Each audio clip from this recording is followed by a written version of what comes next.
Hello, this is my final presentation for my term project for embedded systems. I did the Catan dice game, Island 1. Uh, just an overview of what I'm going to be discussing, just a broad overview, an introduction to the dice game, rules of the game, the design that I developed, the state-of-the-art literature review as required for the class, accomplishments, shortcomings, demos, and references for the project. So a little background on the game. It involves using six-sided dice. The game board, you get one game board per player, and it's for 2 or more players. The instructions that come with the game don't really specify a maximum number, but we usually play with 6 during our lunch hour game, and it usually takes the better part of an hour for the 6 of us to play. And there are resources on these 6-sided die, and as you can see on the slide, there are 6 different icons. These are the 6 different resources used in the game. We got brick, grain. This is supposed to be gold, but the gold foil on the dice did not come out properly. Lumber, wool, and ore. And this is the game card for Island 1. There are 2 variations. I focused on Island 1. So there are basically 4 types of components to the map. We have a road. This is a robber, a settlement, and this is the city. And as you can see, settlement, robber, roads, cities, that's how they look like on the map.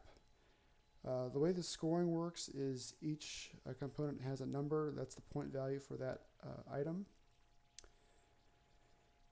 Construction is actually pretty straightforward. The way it works is you start here at this little arrow on the map, and you can, as long as there is no requirement or anything previous, rather. So for this first settlement here, there's no settlement before it, so you can build this settlement. But you cannot build this settlement down here, the number 4, until settlement 3 is done. Also, to get to build settlement 4, you have to have all roads connected between settlement 1 and settlement 2. And same thing for all these other components. For the cities, you have to have roads going to there. You cannot build the second city before the first city, and so on and so forth. So you can't build roads all the way around to get the big points over here, 20 and 30. You have to build this city first, this one next, build the roads to connect these, and then you can build those. You do not need to build settlements to get to the cities. You just have to have the first city before the second city and all the roads connected to that city. More rules on the next slide. From the top of the game card here, you can see that resources drive everything in this game. So a road requires a brick resource and a lumber resource. A robber requires ore, wool, and grain. Settlements require a brick, lumber, wool, and grain. And then cities require 3 ore and 2 grain. Oops. We'll get to that in a second. And I kind of already went over the construction requirements. To build this road, you have to have this road. To build this robber, you have to have the first 2 robbers done. Okay, robber usage. So the way robbers work, you have 6 around the board here. This one is for an ore, this one's for grain, this one's for wool, lumber, so on and so forth. So the way these work is after you roll dice 3 times and there's a particular resource you really need to build something. Like the best example is the city, because it's probably the most difficult one to build.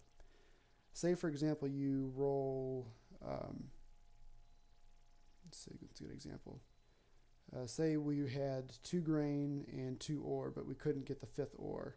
You could use this robber here to replace one of the other die to give you the ore needed to build the city, so you could build the city. you can use as many robbers as you want per turn as long as they're already built. You can't use the lumber robber, for example, if you haven't already built it. And the sixth one is the wild card. It can be any one of the six it can be any resource but gold. Gold's kind of trivial. And the way the dice works, you get up to 3 rolls per turn.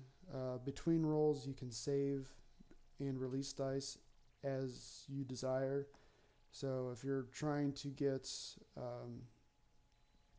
the city again, you would save 2 grain and up to 3, or to get your component built. And the last item that's is actually pretty intriguing to me is a timer. There's a coworker that he's a really goofy guy. He also overthinks a lot.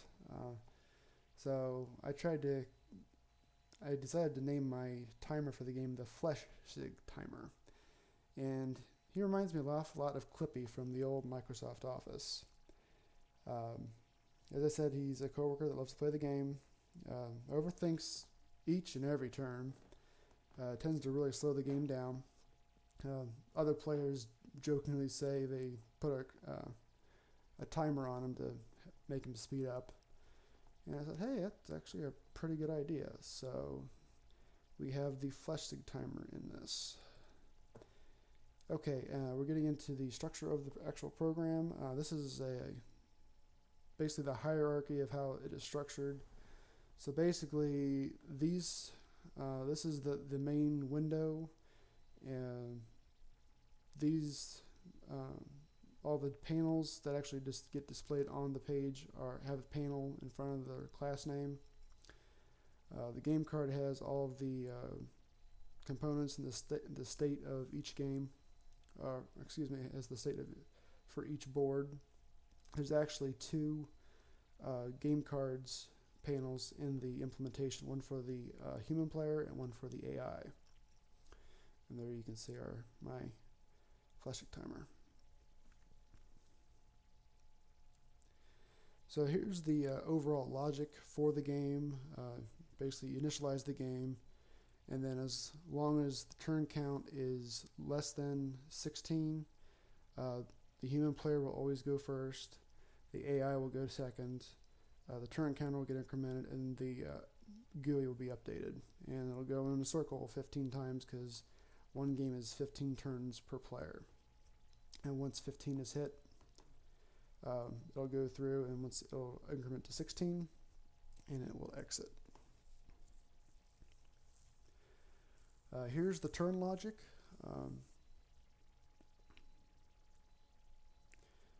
So as long as the roll count is less than 4, so they can do up to 3, and they're not done, they can roll the dice. They can select which dice to save or release depending on what the current roll shows. Increments the roll count. And it'll do that again for up to 3 times, or they can choose after the first or second time that they have the dice they want. Then they'll decide their move, and that'll end their turn. And here's the GUI logic. There's basically 2 main events the GUI is listening for. There's the mouse listener, so when you're clicking on the window, it's analyzing what you're clicking, where you're clicking. So we'll just go through this and try to explain it the best I can. So you click the mouse, and it comes here, and it determines if you clicked on a component on the map. It'll go this direction.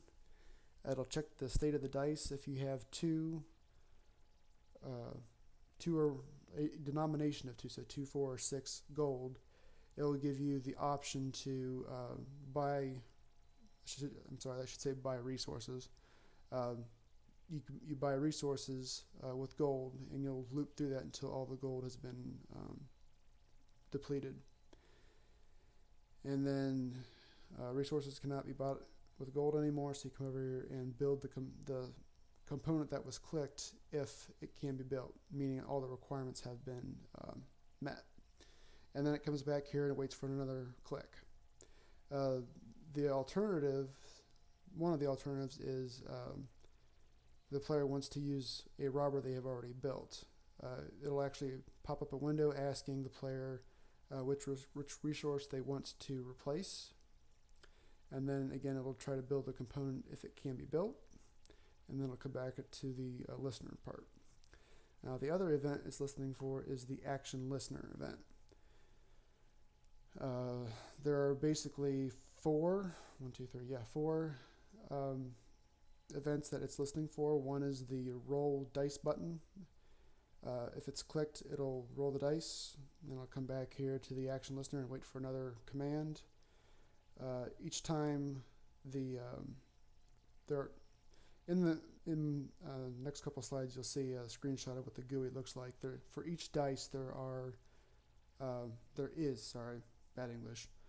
is a checkbox for each dice that will let you save or release that particular dice. So when a dice is checked, it saves the state of that dice. And conversely, if you uncheck it, it will release it. And the third event is the finish turn button. So after the player has already made their move, it'll update the GUI, save the turn, and pass control over to the AI. And then again, come back here to the listener. And the fourth thing it's listening for is the X in the top right or top left on the Mac. And that will actually close the program. Use case for how people's not the correct word, users interact with the system. A human player will roll the dice, save dice. The component build selection will be with the mouse, and they will interact with the GUI. The AI will be able to roll dice, save dice, and their component selection will be done with logic rather than with the mouse. And the application will be the one responsible for updating the GUI display as well as updating the game log. This is the design pattern abstract factory that I use for this particular project. The four different components, the city, road, settlement, and robber, they are all very similar. They each have a point value. They each have having a brain fart here. They each have a resource requirement to build that component, and they also have a sufficient resources based on the value of the turn object. Now the difference is cities require 3 ore and 2 grain to be built. They have different build requirements, like let's get back to the city here. Okay, so for city 1, the build requirements would be road 1 and road 2. And the build requirements for city 2 would be road 1, road 2, road 3, road 4, road 5, and city 1. Whereas a settlement 2, it would be road 1, road 3, and settlement 1. So you can see each component has different sets of requirements. So that's why we kind of separate them out. And the big one that separates from everything else is the robber, just because you have the ability to replace a dice resource with whatever resource the robber represents. You have to keep track of whether or not you can use the dice, use the robber, or if it hasn't already been used. You also have to check to see if it's a wild card. So the wild card, it can be any resource but gold. So that has to be tracked and maintained as well. But every component object has their array list of requirements, of component requirements. These built, so if it's not built, it can be built, and a point value. Literature review. There really wasn't a lot on the Catan dice game. There were a couple of articles regarding the Sellers of Catan board game. One of them talked about teaching the probability and expected value concepts using the Sellers of Catan board game strategies. there's actually quite a few strategies I hadn't thought of in that article. The second one was more aimed at what I was doing. And by that I mean game development. This article was about developing the Settlers of Catan board game for the Xbox Live Arcade. The article discussed the console developments, the AI developments, and the testing experience. I was kind of disappointed the AI talk did not go into details to the logic behind that, but I did think it was pretty cool they were able to work with Klaus Tuber. He was the original game designer for Settlers of Catan. The testing experience, I kind of got an interesting insight into the world of console gaming. One of the issues, the main issue they had with testing was they would have their testers go until they got to a TCR build failure. That's a technical requirement for Microsoft console gaming, and when one of those components or requirements failed, they stopped testing. They would just flag the build as failed and had to go back to the beginning. They did not continue to test the rest of the build for other errors, which really put their testing behind schedule. Okay, accomplishments. The main one is I created a functional GUI built with the Java Swing library.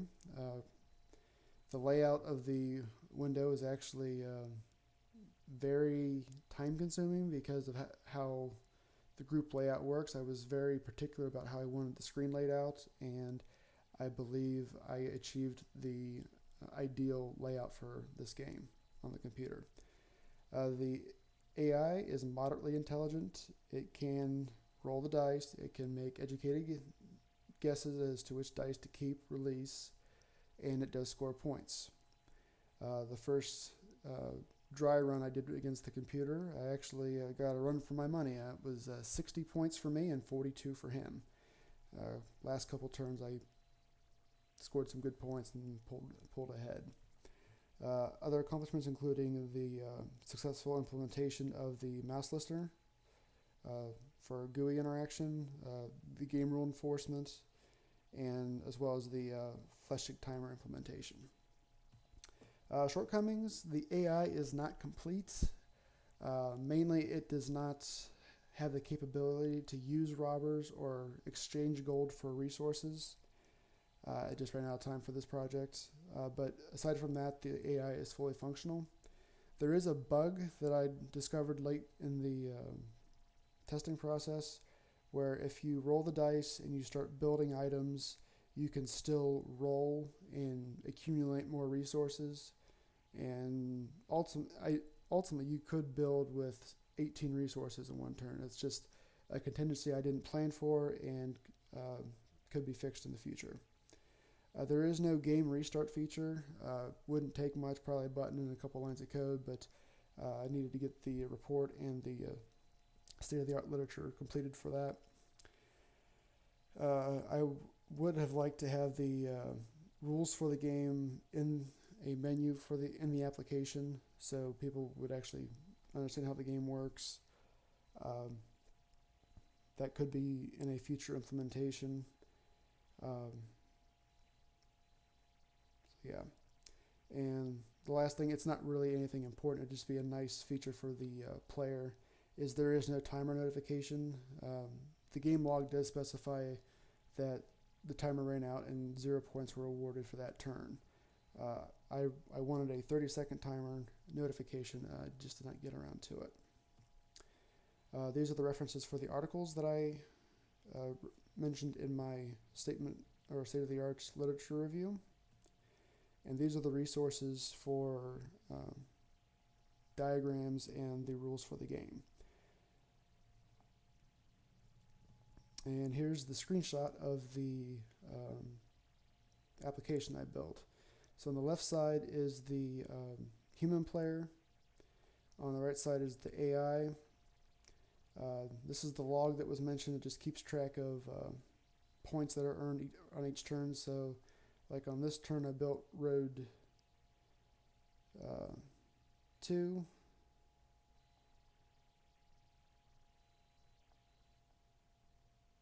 And then this was more for debugging to make sure the point counting was correct. And then this is the finish turn button. So without further ado, we will go to the demo. And just for demo purposes, I am going to change the timer from 3 minutes down to 10 seconds. I will change it back before submission. And here we go. Okay, timer started. Got 3 minutes to make my first move. Go ahead and roll the dice. And let's see here. We got an ore.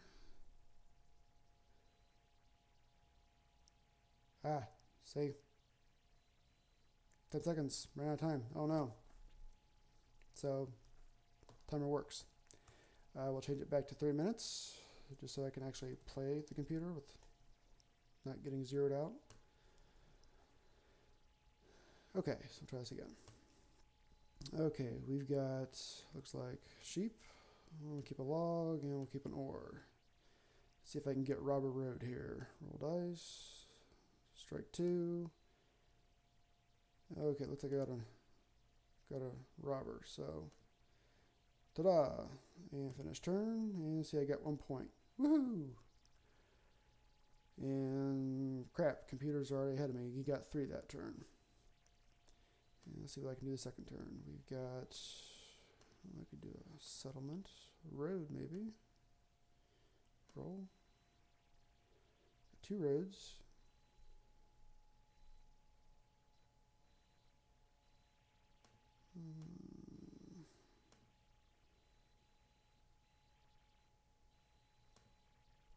And 2 roads. Couldn't get a settlement. So we'll do this and this.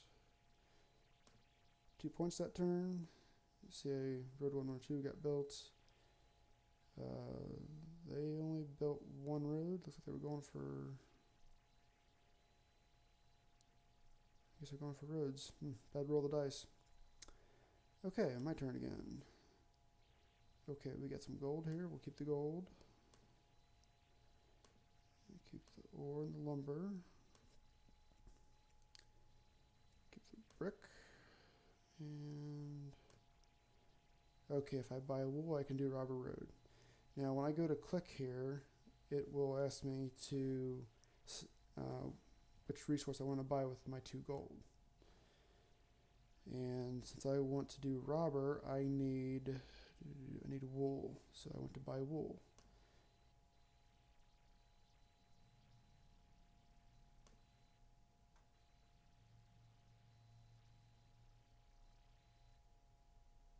Oh, I see what I did. This is not ore, it's gold.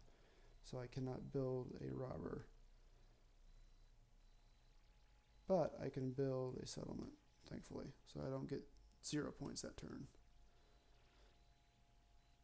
So you can see the AI is keeping up with me fairly well. I'm going to try to get through this as fast as I can to show you how the game ends and what it does. So roll die. And I got a robber. Let's see if I get a road.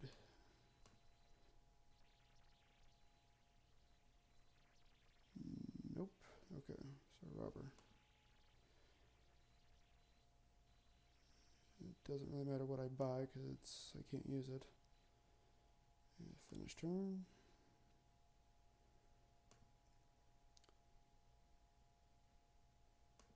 And in case anyone is wondering, the roll function is determined by a random number generator. And we got 2 roads. Hey, we got road settlements. I'll do that. That's right, computer, I'm kicking your butt now.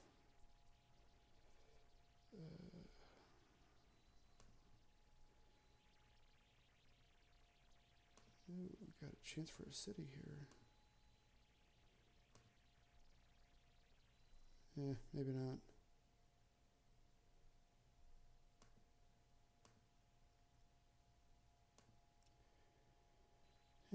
Got a robber at least. Buy a wool. His turn. Roll dice.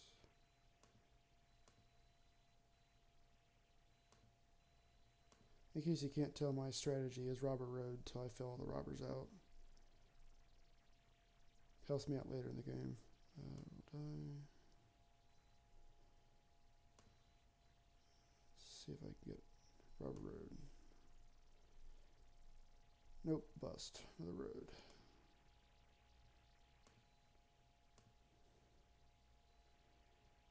We'll get some gold. Or sheep. Get a lumber or grain. Hey, buy lumber. Get robber road. Lumber. Robber road. Finish.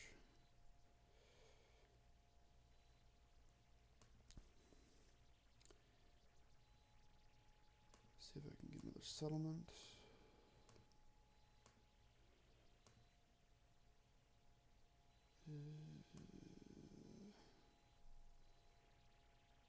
That'll work. Buy a sheep.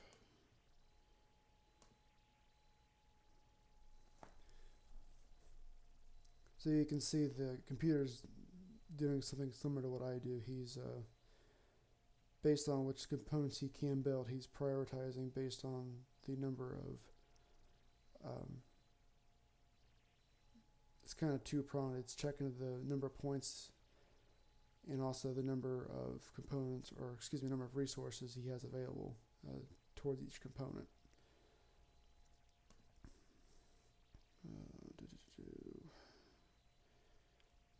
Let's go for bust here. Let's see if we can get a city.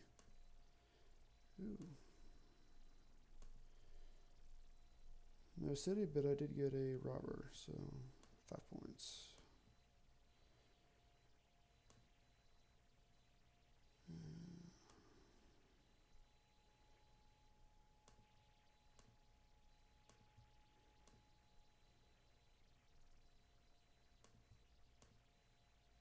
2 roads.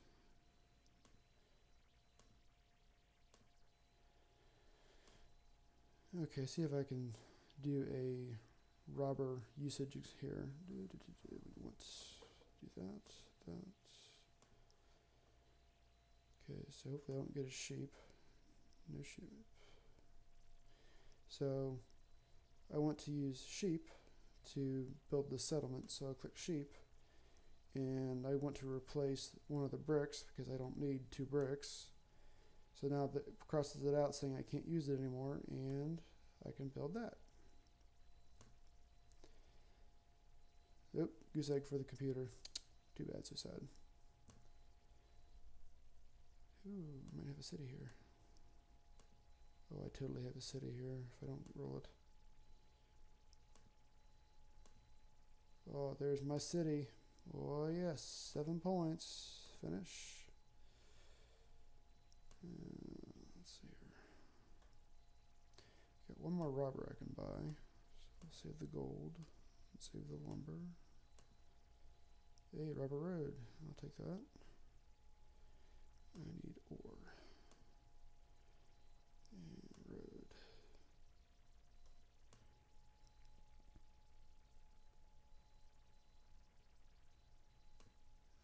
Okay, so this turn, let's do...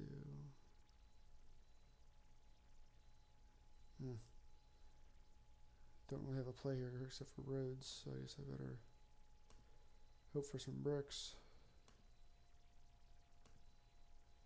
Uh-oh. I guess I better use a brick. Now, something I want to show you here is if I click on this one here, it will not let me build it because I haven't built this road yet. So, see, it's not letting me. But I can build that. So, game enforcement. Yay. So, there's the final score, 56 to 22. Like I said, the AI still has some quirks, but it is able to, based on the dice, intelligently decide what to build to get points. So that's my demonstration. I'm very happy with the results. It does have things that can be improved. Just to cover myself, the images of the dice and of the game board are copyright by the Catan, and the I better read it verbatim so I don't get myself in trouble here. It is copyright 2007, 2010, 2014 Catan, GmbH, and Mayfair Games Incorporated. So they own the license and the copyrights. I use this strictly for educational purposes. I'm not trying to make a profit off it. So there's my spiel. Thank you for watching.